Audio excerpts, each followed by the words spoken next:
અમરેલી જિલ્લાના બાબરા નજીક ગળકોટડી રોડ પર પૂરપાટ ઝડપે દોડતા એક ડમ્પર ચાલકે મોટરસાયકલને અડફેટે લઈ ફંગોળી દેતા બે યુવકના મોત થયા હોવાનું સામે આવ્યું છે.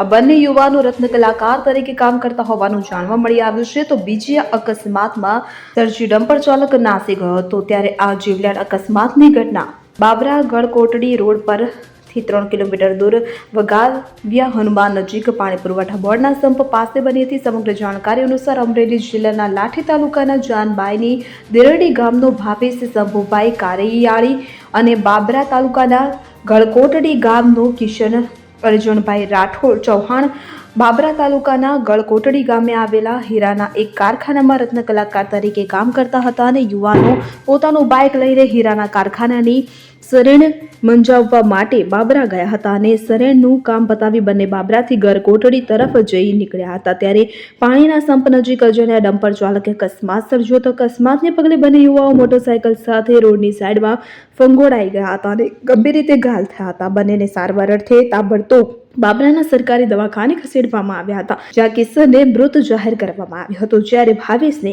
ગંભીર ઈજા પહોંચી હોય બાબરા હોસ્પિટલે પ્રાથમિક સારવાર આપી વધુ સારવાર અર્થે રાજકોટ હોસ્પિટલ રિફર કરવામાં આવ્યો હતો, પરંતુ તેને માથામાં ગંભીર ઈજા પહોંચી હોય સારવાર મળે તે પહેલા જ તેનું મોત થયું હતું. બનાવની જાણ થતાં બાબરા પોલીસ ઘટના સ્થળે દોડી ગઈ.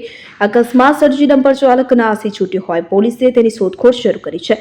બાબરા પોલીસે મૃતક ભાવેશના કાકા મયુરભાઈ જયરામભાઈ કાર્યાલયની ફરિયાદ પરથી ડમ્પરના ચાલક સામે ગુનો નોંધી તેની શોધખોળ હાથ ધરી છે. અશોક મણવર સાથે CN24 ન્યૂઝ અમરેલી.